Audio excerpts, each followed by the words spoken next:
गोविंदा बॉलीवुड के शानदार वर्सटाइल अदाकार आजकल काफी ज्यादा मुश्किलात का शिकार हैं। ना पॉलिटिक्स में उनका नाम चल रहा है, ना एक्टिंग में उनका नाम चल रहा है, और उनकी पर्सनल लाइफ भी काफी ज्यादा उनके हवाले से खबरें निकलकर सामने आ रही हैं। अब गोविंदा और उनकी वाइफ सुनीता आहूजा के दरमियान 38 साल के बाद अलैदगी हुई है या नहीं हुई, या अलैदगी के मामला चल रहे हैं नहीं चल रहे हैं, इस हवाले से उनकी जो एक बेटी है टीना आहूजा, जो बिल्कुल अपनी वालिदा की कॉपी है, उन्होंने हिंदुस्तान टाइम को एक इंटरव्यू दे दिया। और ऑब्वियसली वो इंटरव्यू इसी हवाले से था कि जनाब आपके वालिदैन के हवाले से अलैदगी की खबरें निकलकर सामने आ रही हैं, आपकी क्या राय है और इस खबर की सदाकत कितनी है। तो उन्होंने अपनी गुफ्तगू के अंदर जो कुछ बातें की आज की वीडियो में मैं आपको पूरी डिटेल में बताऊंगा। लेकिन जनाब ये पहली बार नहीं है, मैं 2 रोज पहले भी इस पर वीडियो बना चुका हूं। मैं अपनी राय इसलिए नहीं देना चाहता क्योंकि एक होता है डॉक्यूमेंटेड प्रूफ जो कि अदालत के अंदर जमा हुआ है कि भाई 5 दिसंबर 2024 को आपने अलैदगी के लिए पिटीशन दायर की जिसमें आपने संगीन किस्म के इल्जाम लगा दिए। जो दफाएं लगाई गई थी वो भी मैंने पिछली वीडियो के अंदर आपको बता दी थी। लेकिन फिर दूसरी तरफ वही खातून जो है वो मीडिया में आके ये बात कहती है कि जनाब ऐसा तो कुछ भी नहीं है, मैं तो कभी भी गोविंदा को नहीं छोड़ सकती, हमारे दरमियान कुछ मामला खराब नहीं हो सकते। लेकिन अदालत के अंदर और गोविंदा के सेक्रेटरी तक ने ये बात बोली थी, जिसको आप मैनेजर कहते हैं। आम फैम के अंदर बॉलीवुड के जो स्टार्स होते हैं उनको मैनेजर कहा जाता है। जनाब मैनेजर ने भी गोविंदा की अलैदगी और कोर्ट के मामला पर राय दी थी। फिर कुछ लोगों ने भी बात की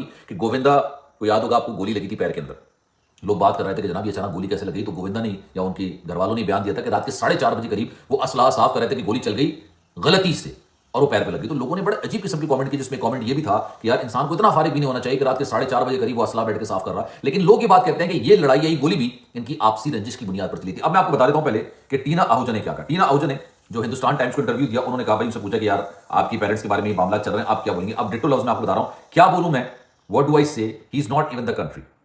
उसके बाद उन्होंने कहा कि जनाब I feel blessed to have a beautiful family and I am really grateful for all the concerns, love and support we have been receiving from the media, fans and love ones. इसके अलावा उन्होंने कहा कि जनाब वो गोविंदा जो है वो भी, यानी मेरे वाले जो उन्होंने बोला कि भाई मेरे वाले साहब अभी हैं भी नहीं इस शहर, इस मुल्क के अंदर, वो कहीं बाहर गए हैं, कोई केस नहीं है, ये उन्होंने ऐड किया है, कोई केस नहीं है, सब सेटल हो रहा है, ये सब लोग पुरानी चीजें उठा के डाल रहे हैं, there is no case, everything is being settled, people are just bringing up old matters. ये सवाल